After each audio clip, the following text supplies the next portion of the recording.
அடுத்ததாக இந்த படத்தினுடைய கதாநாயகன் இயக்குனர் சுரேஷ் பாபு அவர்களை பேச அழைக்கிறேன்.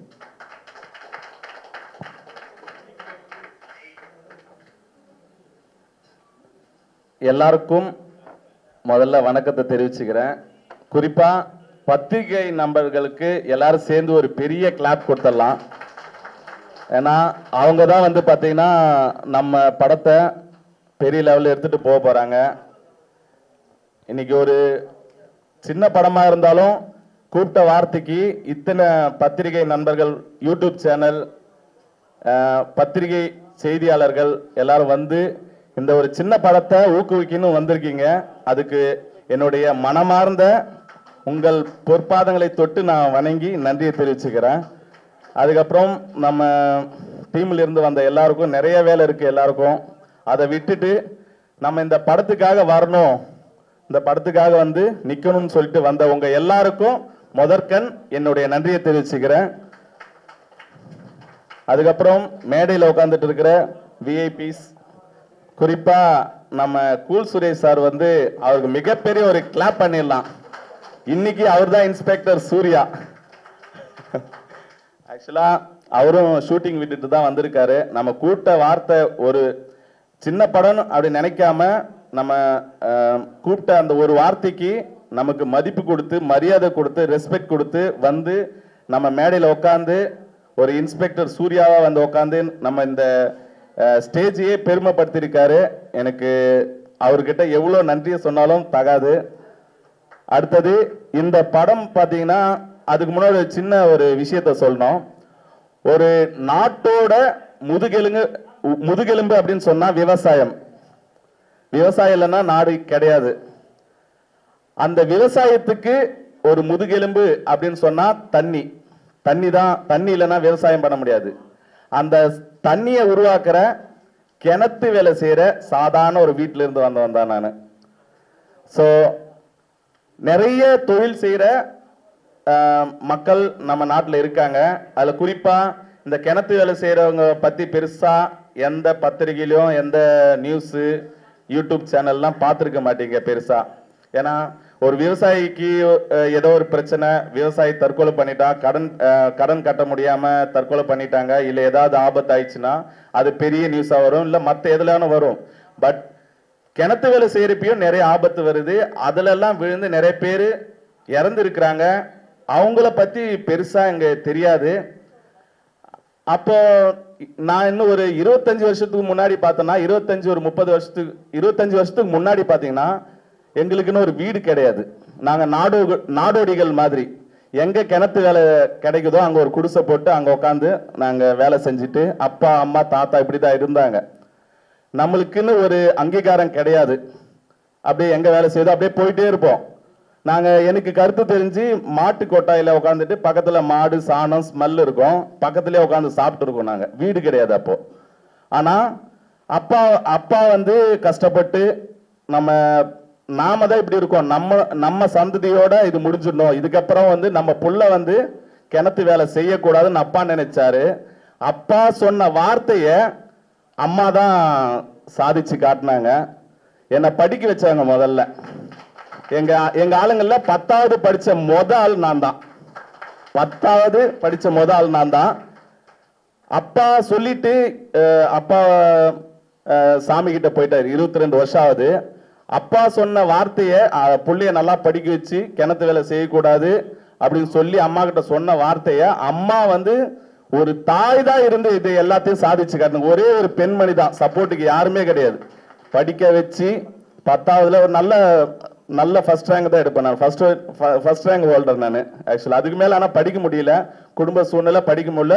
ஒரு படிக்கணும்னா ஒரு இடத்துல தாங்க. இப்ப நாடோடிகள் படிக்க முடியாது, ஒரு ஊரா போயிட்டே இருப்பாங்க. பட் படிக்கணும்னா ஒரு வீடு எடுக்கணும். வீடு எடுக்கணும்னா ஒரு ஸ்கூல் இருக்கிற இடமா பார்க்கணும். அப்போ பவித்ரன்ற கிராமத்துல அங்க ஸ்கூல் பக்கத்துல இருக்கிறதால ஒரு வீடு வாங்கி கொடுத்தாரு அப்பா. அந்த வீட்டுல இருந்து தான் படிச்சேன். அதுக்கப்புறம் ஒரு மொபைல் ஷாப் ஸ்டுடியோ வச்சேன். அப்புறம் எனக்கு டான்ஸ்ல கொஞ்சம் இன்ட்ரெஸ்ட். நிறைய ஸ்கூலுக்கு வந்து டான்ஸ் மாஸ்டரா இருந்தேன். கவர்மெண்ட் ஸ்கூலுக்குலாம் டான்ஸ் மாஸ்டரா இருந்தேன். அதுக்கப்புறம் படிப்படியா நான் டான்ஸ் பண்றதை பார்த்து நிறைய வாய்ப்பு வந்துச்சு. நிறைய ஸ்கூல்ல வந்து டான்ஸ் கத்து கொடுக்க எனக்கு வாய்ப்பு கிடைச்சிச்சு. அப்ப நிறைய பேர் சொன்னாங்க, நீங்கள் ஏன் சினிமாவில் ட்ரை பண்ணக்கூடாதுன்னு சொன்னாங்க. பட் எனக்கு சினிமாவில் பெருசாக இன்ட்ரெஸ்ட் இல்லை, சினிமாவுக்கு வரக்கூடாதுன்னு இருந்தேன். பட் நிறைய பேருடைய உந்துதல் காரணமாக நான் வந்து சினிமாவில் வந்து 2016 அடங்கா பசங்கன்னு ஒரு படத்தில் ஹீரோவாக நடித்து ரிலீஸ் ஆயிடுச்சு. அதுக்கப்புறம் பார்த்தீங்கன்னா ஒரு ஷார்ட் ஃபிலிம் பண்ணலான்னு சொல்லிட்டு ஒரு அசிஸ்டன்ட் டைரக்டர் போயிட்டு ஒரு கதை சொன்ன. அப்போ அவர் கூப்பிட்டு சொன்னார், நீங்க நடிக்க வந்திருக்கீங்க, நடிக்கிற வேலையை மட்டும் பாருங்க, டைரக்ஷனா என்ன தெரியுமான்னு கேட்டாரு. அந்த கேட்ட ஒரு வார்த்தை தான் இன்னைக்கு இந்த படத்தை உருவாக்கிச்சு. ஏன்னா 4 பேர் நம்மளை பாராட்டினா கூட வளர முடியாது, ஒரு நெகட்டிவால தான் நம்மள மேல வர முடியும். ஏன்னா பிளஸ் மைனஸ் சேர்ந்தாதான் பல்ப் எரியும். பிளஸ் மட்டும் ஃபுல்லா இருந்தா 99% இருந்தாலும் ஒரு சின்ன நெகட்டிவ் கீழே இருந்து எடுத்தாதான் லைட் எரியும். அப்போ நிறைய ரிஜெக்ஷன். ஏன்னா நான் ஒரு சின்ன கிராமத்தில் இருக்கேன், கிராமத்துல இருந்து இவன் எப்படி படம் பண்ணுவான் பார்த்தலாம். திருவண்ணாமலையில எனக்கு நிறைய போட்டி, இவன் வரக்கூடாது, எவ்வளவு அழுத்தம், இவன் எப்படி படம் பண்ணிடுவான் பார்த்தலாம். நிறைய பேர் நம்ம கூட இருந்துட்டு நிறைய பேர் குழி பரப்பாங்க, இவன் பண்ணக்கூடாது. நம்ம சிட்டியில இருக்கோம், சிட்டில இருந்து நாம படம் பண்ணணும், இவன் படம் பண்ணக்கூடாது அப்படின்னு சொல்லிட்டு நிறைய போராட்டம். அதுக்கு எனக்கு கூடயா இருந்த என்னுடைய ஆர்வ நண்பன் நன்னாரி வினோத்தை வந்து இங்க நிக்க வைக்கணும்னு ஆசைப்படுறேன். நாங்க ஆக்சுவலா ஷார்ட் பிலிம் பண்ணோம், ஷார்ட் பிலிம் பண்ணிட்டு நிறைய ஃபெஸ்டிவல்ல போயிட்டு நிறைய அவார்ட் வாங்கினோம். அப்ப நான் சொன்னேன், ஷார்ட் பிலிம் இப்படிதான் நின்றுட்டு ஒரு ஸ்டேஜ்ல சொன்னேன், எனக்கு நன்னாரி வினோத் என் நண்பன் மாதிரி ஒரு 4 பேர் இருந்தா நான் படத்தை எடுத்து காட்டுறேன்னு சொன்னேன். ஷார்ட் பிலிம் இப்பவும் நான் யூடியூப்ல சர்ச் பண்ணா இருக்கும். இன்னைக்கு இப்பவும் கூட நிக்கிறேன். ஆனா எங்க 2 பேர் பிரிக்கிறதுக்கு கிட்டத்தட்ட எவ்வளவு பேர் முயற்சி பண்ணாங்க, ஒண்ணுமே பண்ண முடியல. இப்பவும் நாங்க நிக்கிறோம். நேத்து 12-1 மணி வரைக்கும் கிட்டத்தட்ட 1 வாரமே எங்களுக்கு தூக்கம் இல்லை. எனக்கும் உடம்பு சரியில்லை, சளி பிடிச்சிட்டு இப்ப கூட என்னால பேச முடியல, தலைவலி. 1 வாரமா நாங்க 2 பேருமே கஷ்டப்பட்டுட்டு தூக்கம் இல்லை. இந்த ப்ரோக்ராம் ரெடி பண்றதுக்கு ஃபியூ டேஸ்லயே வந்து ரெடி பண்ணணும்னு சொல்லிட்டாங்க. அப்போ என்ன பண்றதுன்னு தெரியல. இந்த குறிப்பிட்ட நாள்ல எல்லாத்தையும் ரெடி பண்ணி எல்லாத்தையும் முடிச்சு இன்னைக்கு இங்க நிக்கிற வரைக்கும் நாங்க ஓடிட்டே தான். அந்த நைட்ல தூங்கல சரியா. அப்போ நாங்க ஷார்ட் பிலிம்ல எப்படி ஒன்னா இருந்து அந்த ஷார்ட் பிலிம் முடிச்சுமோ அதுவும் அப்படிதான். காம்படிஷனுக்கு வந்து நைட்டு 12 மணிக்கு லாஸ்ட் டேட், லாஸ்ட் டைம், அது வரைக்குமே போராடி ஷார்ட் பிலிம் அனுப்பி கேரளா ஃபெஸ்டிவல்ல மேக் ஃப்ரேம்ன்ற ஒரு ஃபெஸ்டிவல்ல பிஞ்சு மனசுன்னு ஒரு ஷார்ட் பிலிம் பண்ணி அது வந்து தமிழ்நாடு கேட்டகரியில் ஃபர்ஸ்ட் பிரைஸ் வாங்கிச்சு. International festival make frame. அதுல வந்து 2வது பிரைஸ் மலேசியால இருந்து ஒரு லேடி டைரக்டர் திராட்சைன்னு ஒருத்தர் வாங்கினாங்க. நாங்க ஃபர்ஸ்ட் பிரைஸ் வாங்கினோம். அதுல பெருசா வந்து நாங்க எதுவுமே செலவு பண்ணல, ஒரு 0 இன்வெஸ்ட்மெண்ட்ல நாங்க அந்த அவார்ட் வாங்கினோம். அப்போ ஷார்ட் பிலிம் பண்ண முடிஞ்சா நம்மளையா பெரிய படம் பண்ண முடியாதுன்னு சொல்லிட்டு அப்போ எங்களுக்கு ஊக்கம் கொடுத்தாரு எங்க சிவசாமி மாமா. அவர் வந்து அந்த ஷார்ட் பிலிம்ல இருந்து ஊக்கப்படுத்தி, நீ உனக்கு என்ன சப்போர்ட் வேணுமோ நான் கூட நிக்கிறேன்னாங்க. மோஸ்ட் இம்பார்ட்டன்ட் பீப்புள்ஸ் எல்லாம் நிறைய விஐபி எல்லாம் வந்து எங்களுக்கு ஆதரவு கொடுத்தாங்க. நெய்வேலியில இருந்து ஜீவ் பாஸ்கர் சார், நிறைய பேர், எத்தனை பேர் சொல்லலாம். அவர்லாம் எனக்கு நெய்வேலி எங்க இருக்கு, திருவண்ணாமலை எங்க இருக்கு, எனக்காகலாம் வந்து நின்னாங்க, ஆரம்பிச்சு விட்டாங்க. எங்க சித்தப்பாங்கெல்லாம் இருக்காங்க, தேவேந்திரன் சித்தப்பா, முத்து சாரு, சேட்டு சித்தப்பா, என் சகல வந்திருக்காரு. எல்லாருமே இது போல பேர் சொல்லணும்னா எவ்வளவு பேர் சொல்லலாம்.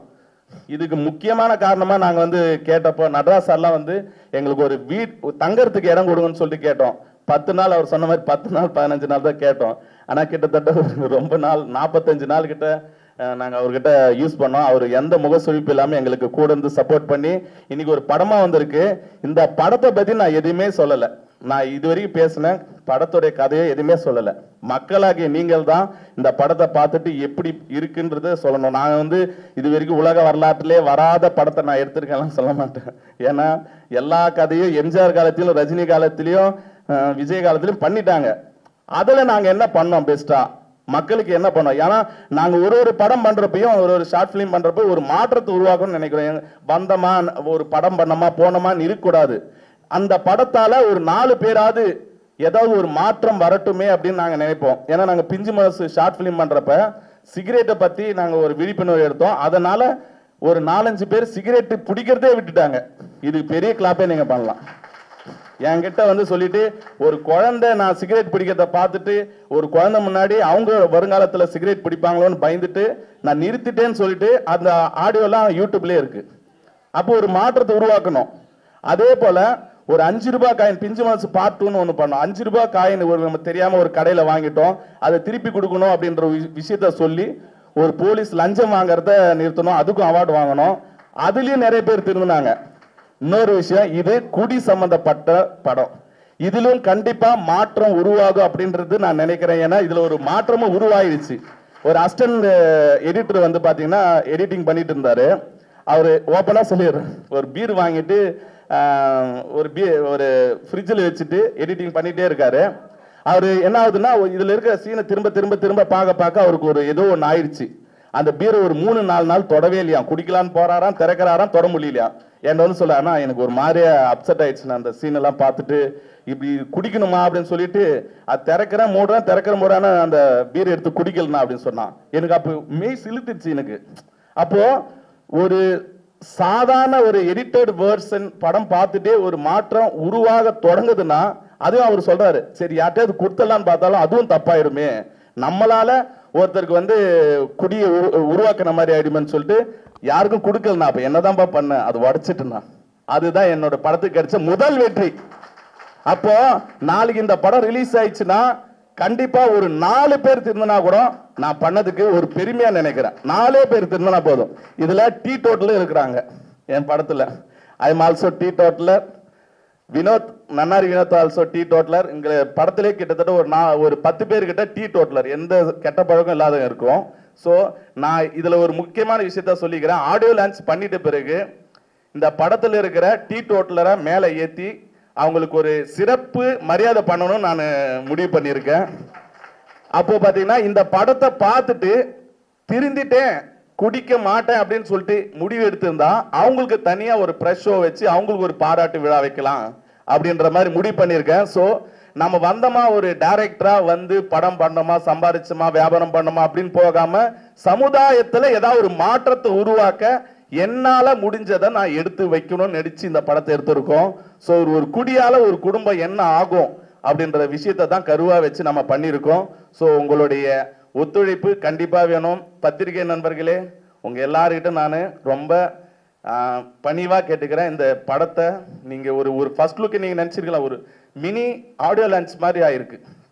கரெக்டுங்களா? அதை செஞ்ச ப்ரொடியூசர் வடிவேலனுக்கெல்லாம் ஒரு மிகப்பெரிய கிளாப் பண்ணலாம். ஏன்னா எங்களை நம்பி அவர் கூட நின்று, எங்க அண்ணன், ஆக்சுவலா வடிவேலன் எங்க அண்ணன், என்னோட சகோதரர், அவர் வந்து நீ பண்ணுப்பா, உனக்கு என்ன வேணுமா பண்ணுன்னு சொல்லி எனக்கு எவ்வளோ ஃப்ரீடம் கொடுத்து, வடிவேலன் எங்க மாமாலாம் வந்து கூட வந்து, எங்க சித்தப்பா கூட இருக்க எல்லாரும் வந்து ஒத்துழைச்சு இந்த ஒரு படமா உருவாக்கி இருக்கிறோம். இது வந்து கண்டிப்பா மக்களுக்கு 4 பேருக்கு பிடிச்சா கூட எனக்கு போதும், அதுவே எனக்கு பெரிய சந்தோஷம். அப்படின்னு நடக்கும் நான் நினைக்கிறேன். ரொம்ப சந்தோஷம். நன்றி, வணக்கம். சூப்பர்.